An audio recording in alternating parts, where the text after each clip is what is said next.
welcome to another episode of Beer for Breakfast ABV. Thank you so much to Belmont Park City Tacos Rooftop Cantina featuring St. Archer Craft Beers, coming soon Chicken Charlie's, and that's every weekend for food, brews, and views.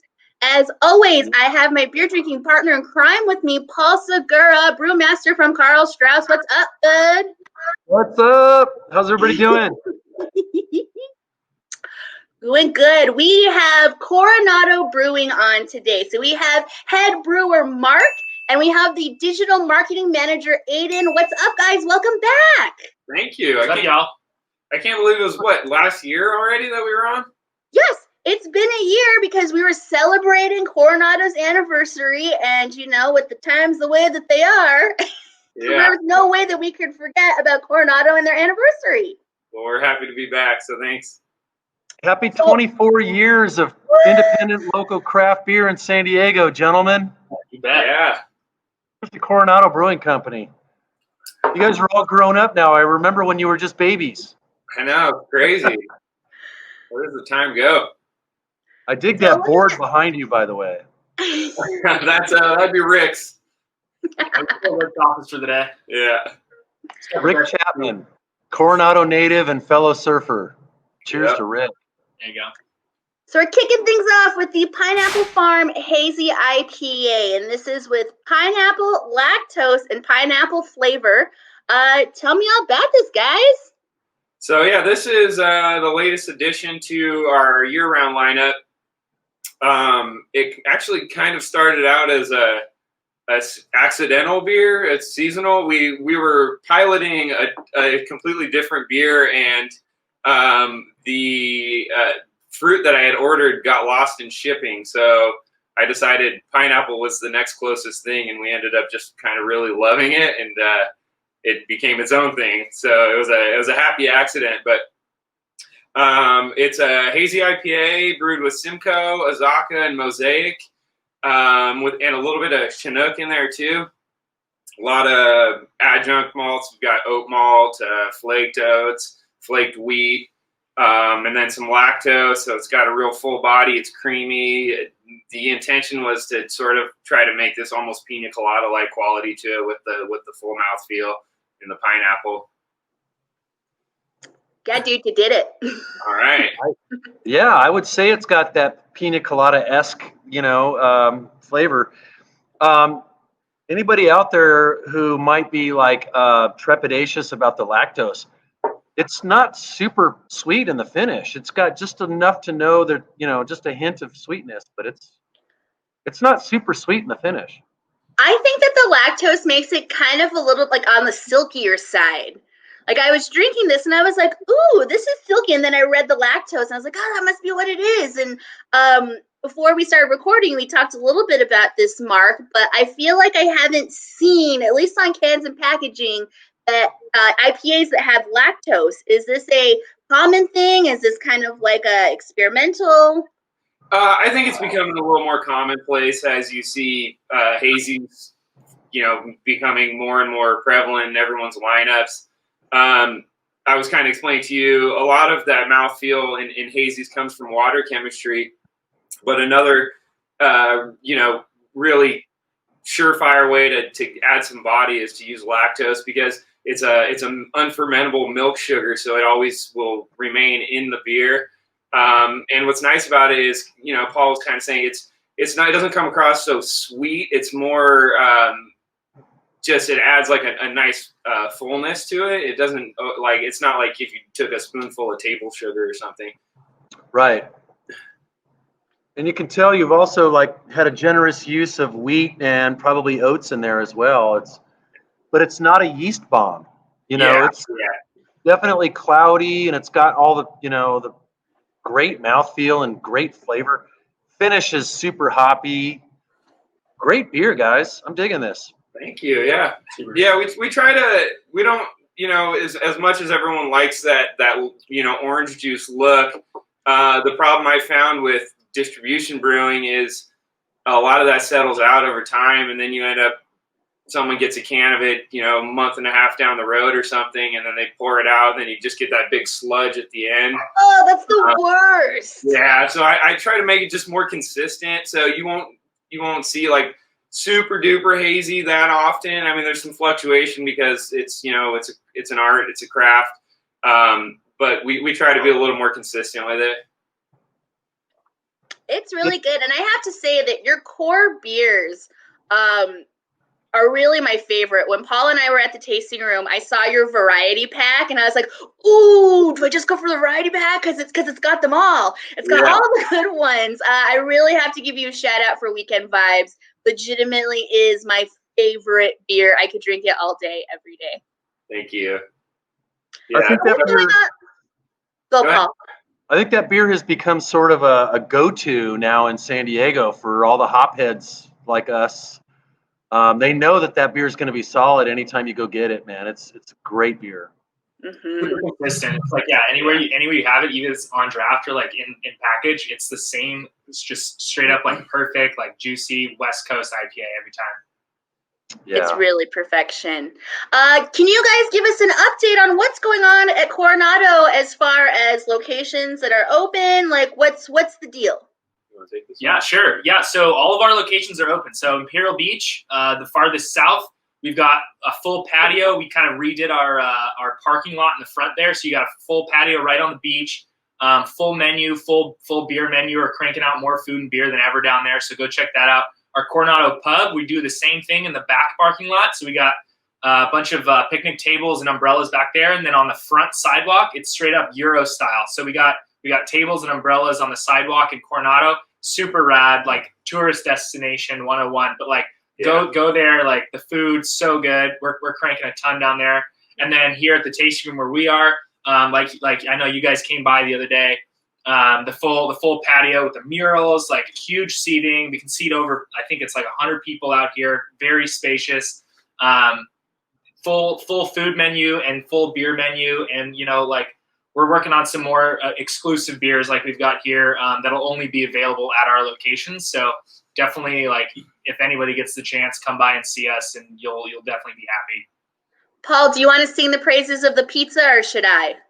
I'll let you sing the praises of the pizza, but I'll just talk really quickly. The Strata Pale Ale was legit, and the Untitled beer was also really fun. I'll let you talk about the pizza. Paul and I shared a pepperoni pizza, and it was really one of those, look, it's essential. We need to have a meal. So I was like, pizza, you can't mess up pizza. Dude, your guys' pizza was so good. I don't know what you're doing back there to make your pizzas, but it was really great. And I was honestly having a hard time picking what to eat because everything on the menu looked so good. Thank you. I'll be sure to pass that along to Casey. He's in charge of the restaurant operations. The staff was super friendly and knowledgeable, and it was dog friendly. I mean, that whole patio is super good hang. Yeah, the patio is a pretty awesome spot. Moving on. All right. All right. This is the beer. This is what I was really excited to have. I'm excited too, man. Gentle Giant, the 24th anniversary beer. So tell us about the artwork and the artist. Look at that. So you want to talk about that? Yeah, super rad. So we obviously, the last 3 years or so, we've worked a lot with local artists, and we really like collaborating with local artists on our cans, because like we come out with a dozen beers every year, and it's like why not do a sweet collaboration with local artists and put their art on the can. So we worked this time with a local artist. His name's Jack Stricker. He does some really cool aquatic work. He does a lot of marine animals, turtles, sharks, all sorts of stuff on these big canvas maps. So we had a relationship with him and got together with him and worked on this project. And this is a really rad one. Going into it, we knew we were gonna incorporate it into our 24th anniversary, because obviously we're not throwing our party this year. So we're trying to think of ideas. What are some things we can do to get a little buzz around our 24th without bringing the masses in, having live music and all that stuff. So Mark came up with this recipe for this big old hazy triple IPA. You can talk more about the beer if you want. Sure, yeah. Yeah, so when we were kind of brainstorming this, so this is our second internal exclusive to our location beers. The first one being Untitled, which we did as a fundraiser. And so this one, when I was trying to figure out what to do, I was kind of just thinking like, oh man, I haven't done like a really big, like 10% IPA. I think 2 years ago for Collabapalooza, I did with Dan Jensen down at BNS. We did a triple IPA for that, which is, by the way, my favorite Beer Week event. Just so you know, Paul, that is one of my favorite for sure. Same. Kudos for that. Yeah. So, you know, I had just had, I can't remember the name of it now. It doesn't matter. Beer from Green Cheek. It was a triple IPA from them. And I was just like, man, I want to do one. I haven't done one in a while. This beer's so good. So I took a shot at it. Me and the innovation brewer, Bart, just went for it. No pilot, just one shot, and we'll package it. And we used a bunch of hops that we had never used together. So it's Idaho Gem, which is kind of like a new one on the scene, and it's like of unknown origin. They don't even know like where it came from. A back alley in Portland. Actually, wait. Time out. Idaho Gem is part of the pollination was New Mexico hop, Neo Mexicanus, which is relevant because Danielle's from Albuquerque. So we were happy. The next hop is Sabro in there, so you got two. Yeah, so Idaho Gem is they say like cherry candy, and I feel like this might be off-putting for some people, but it comes across to me like almost like Twizzlers, like that cherry candy. Like, I really like it, but so it has that, and then Sabro has like this really nice like coconutty quality to it. So you get a little bit of that, and then we finished it out with some cashmere and a little bit of Chinook. You'll notice there's Chinook in both of those beers. I found over the last little bit, I've kind of come full circle back to Chinook, which is one of those classic C hops. But as I've been getting more involved in the actual like selection process and being a little more in tune with my ingredient choice, I find myself becoming more Kramer and less Jerry. For a Seinfeld reference, like I don't know if you remember that episode with the cantaloupe where Kramer comes in and makes him try the cantaloupe, and Jerry says, I know fruit's a gamble, so yeah, I'm willing to throw it away. But I find myself being a little more selective. I'm willing to go the extra 2 blocks to that bodega that's got the good cantaloupe. So I found that if you really are selective with your Chinook, you get this really great pineapple quality that's got this. It's just really tropical and fruit forward, and less of that classic citrus pine quality. So I've been throwing that in a lot of beers again recently.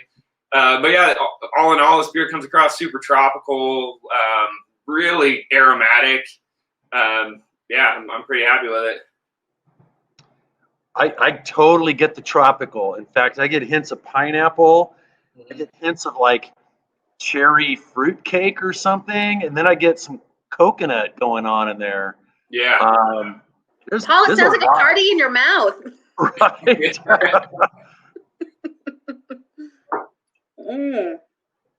No, Nice this is a really good beer, and I also wouldn't let the 10% scare you, or maybe it should scare you because it doesn't taste like 10%. This could be a problem. Yeah.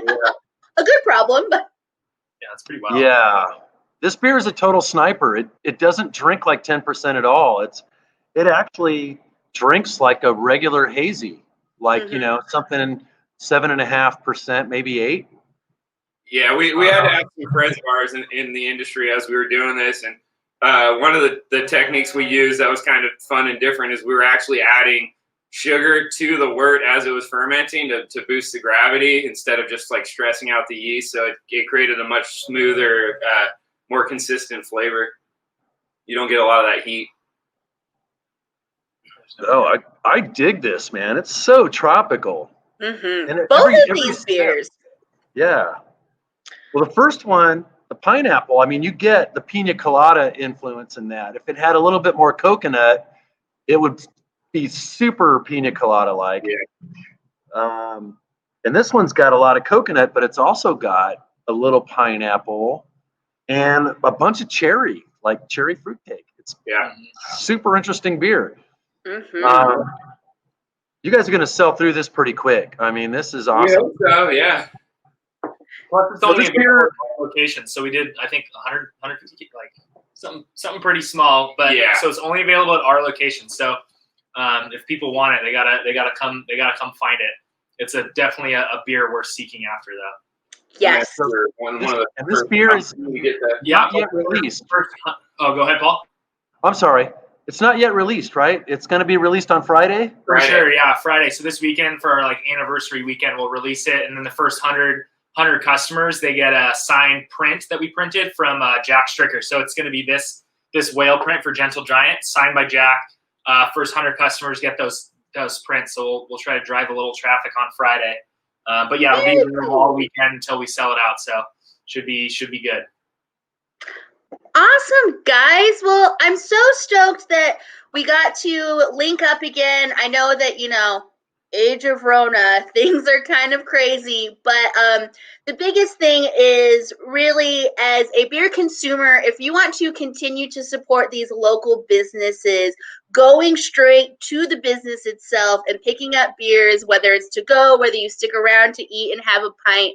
And I really have to commend Coronado, as Paul and I were selecting which beers to take home with us. In addition, your beer cooler is just beautiful. The way that everything is laid out, and the colors and just the cans are super sleek. Paul and I were legitimately well, I don't know, what else should we get? Look at this. So really commending your tasting room manager, whoever is on top of that, because it was beautiful. I'll let them know. I agree. I picked up some Salty Crew for the road as well. Perfect. It's a great beer, man. Yeah, I love that beer. Speaking of goat. Mark and Aiden from Coronado Brewing, thank you so much for joining Paul and I for Beer for Breakfast ABV. Coronado is family to 91X, and my goodness, next year, a quarter of the century for Coronado Brewing, we're going to have to blow it up. Yeah. Prepare yourselves. Let's try to get something else in there before the next one, though. Let's not let another year go by. Deal. Okay. I'm That down is for a deal. that. Friday morning, Paul will be joining Marty and I on the morning show for Beer for Breakfast just after 9 o'clock. We will be drinking some beer from Coronado Brewing, and, we'll be kicking off the anniversary on Friday before you guys even open. So don't worry, guys. We'll set the tone for the weekend. We got you. Perfect. Awesome. This is going to be a fun week. It is going to be a fun week. And Beer for Breakfast is supported by Belmont Park's City Tacos Rooftop Cantina, featuring St. Archer craft beers, and coming soon, Chicken Charlie's. That's every weekend for food, brews, and views. Thank you so much for joining us for Beer for Breakfast ABV, and cheers to independently owned craft beer and radio in San Diego. Cheers. Cheers, y'all. Cheers to 24 years, fellas. Woo! 91X.